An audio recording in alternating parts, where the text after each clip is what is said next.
connais cette pelouse. Je connais ces palmiers. Depuis combien de temps suis-je ici? Depuis combien d'années? Une fois de plus, le temps me joue des tours. J'essaie de bouger, mais je peux seulement tourner la tête. Mes yeux s'arrêtent sur une table de bridge flanquée de 2 chaises pliantes. Si je trouvais la force de me lever, je suis sûr que je verrais des lunettes de lecture sur cette table, une partie de Monopoly inachevée, une tasse de café fumant. Quelqu'un vient de partir. L'écho de ses paroles flotte encore dans l'air. « Quel genre d'oiseau ?» demande une voix de garçon. La mienne. « Un grand faucon fumeur de pipe », répond l'autre voix, rocailleuse et teintée d'un accent. Celle d'un vieil homme.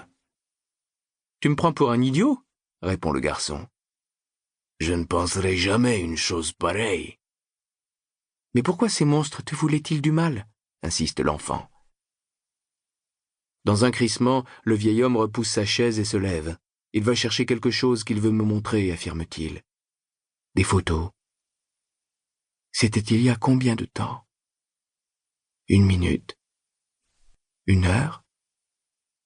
Je dois me lever, sinon il risque de s'inquiéter. Il va croire que je lui fais une farce, et il déteste ça. Un jour, pour rire, je me suis caché dans les bois. En ne me trouvant pas, il s'est mis en colère, si fort qu'il est devenu tout rouge et a crié des gros mots. Plus tard, il m'a avoué qu'il avait eu peur, mais il a refusé de me dire ce qui l'avait effrayé. Il pleut à torrents. Cet orage est une créature vivante, déchaînée. Il a déjà déchiré la moustiquaire qui claque comme un drapeau dans le vent. J'ai un problème. En me dressant sur un coude, au prix d'un effort surhumain, je remarque une étrange marque noire sur le sol. Une ligne brûlée qui dessine le contour de mon corps.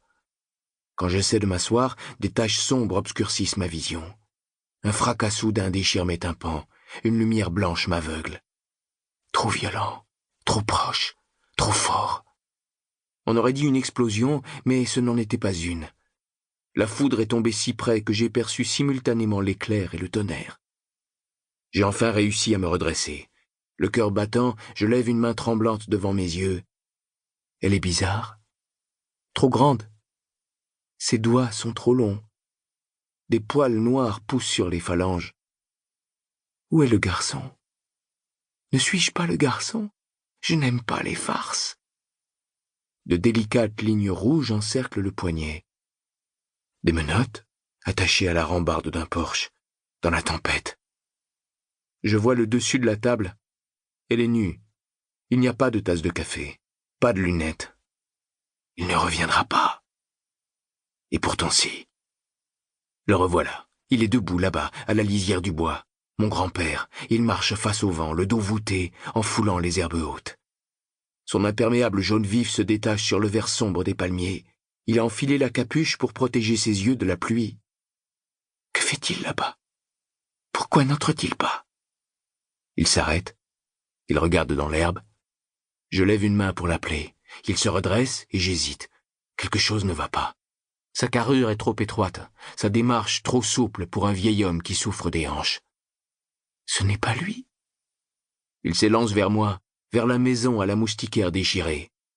Ce n'est pas l'orage qui a fait ça. Quel genre de monstre? Des monstres affreux, bossus, avec des yeux noirs et la peau en décomposition. Je suis debout quand il ouvre la porte grillagée et s'encadre sur le seuil. « Qui êtes-vous » me demande-t-il d'une voix sourde, tendue. Il rabat la capuche de son ciré. Il a une 40aine d'années. Son menton pointu est accentué par une barbe rousse soigneusement taillée, et des lunettes noires dissimulent ses yeux. C'est si étrange de tenir sur mes 2 pieds, d'être face à quelqu'un, que je ne suis même pas surpris de le voir porter des lunettes de soleil sous l'orage. Je réponds machinalement « Jacob ». Prononcé à voix haute, ce prénom sonne faux. « Je suis l'agent immobilier », affirme-t-il. « Je suis venu barricader les fenêtres avant l'orage. » Je sais qu'il ment. « Vous arrivez un peu tard, » dis-je. Il entre à pas lents, comme pour apprivoiser un animal craintif. La porte grillagée se ferme en claquant. L'inconnu regarde la marque noire sur le sol, puis me toise avec froideur. Ses lourdes bottes noires Pour continuer à écouter ce livre audio gratuitement, cliquez sur le lien dans la description et vous pourrez l'écouter en entier sans frais grâce à l'essai de 30 jours d'Audible.